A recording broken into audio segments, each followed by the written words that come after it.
यार मोहम्मद लेगारी साहब सुमरे साहब जे छे जे शॉप ते वेठो आहे।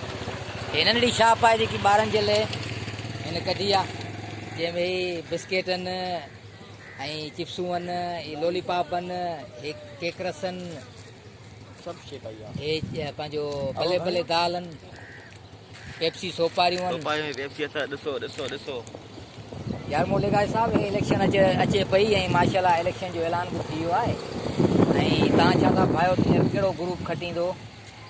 साईं महिनत सभु को कंदो जी। ग्रुप आहिनि, शहीद राणी ग्रुप आहे, लकी शाह सदर आहे, शाह लतीफ़ ग्रुप आहे। इहे सभु महिनतुनि में लॻा पिया आहिनि। जेको महिनत कंदो फल मुंहिंजा बाबा उहो खाईंदो। सही, उहो इलेक्शन खटे ईंदो, उहो इक़्तिदार में ईंदो। हीअ आहे सचाई जो कमु। जेको सचाई तां महिनत कंदो, सचाई तां मुलाज़िम जा कम कंदो, उहो ई ग्रुप इनशाला खटींदो। हींअर तव्हां छा था सम्झो? तव्हां 2 साल इलेक्शन में जेको आहे बीठा हो ऐं माशाल्लाह खटियो वॾी अक्सरियत सां। जी जी।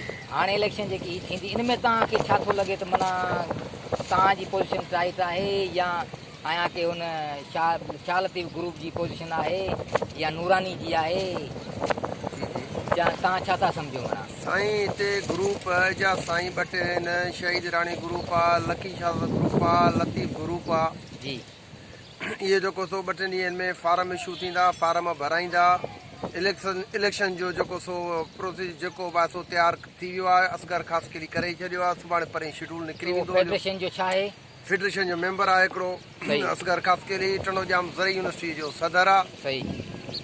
अलाह चङी कंदो। जेको ग्रुप महिनत कंदो उहो ग्रुप अॻियां ईंदो।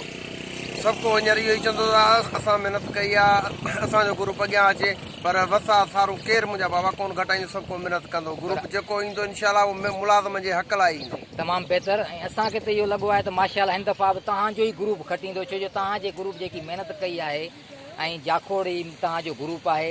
इस्पतालुनि ताईं इवन के जेको आहे को बि मसइलो थिए थो, को एक्सीडेंट थिए थो, कंहिंजो को बीमारी बड़ी आहे, इस्पतालुनि ते एट ए टाइम पुॼणु, को मेडिकल जो केस आहे उनखे हल कराइणु, वीसी साहब सां को अहिड़ो को मसइलो थी थो वञे, को जेको आहे सो प्रॉब्लम थी थो वञे, को मसइलो उनमें जेको आहे सो मुलाज़िमनि जी हेल्प करणु, इहो तव्हांजो ग्रुप ई जेको आहे जेको हीअ एॾी महिनत करे थो। मूंखे बि इनशाला इहो लॻे थो तव्हांजो ई ग्रुप खटींदो इनशाला।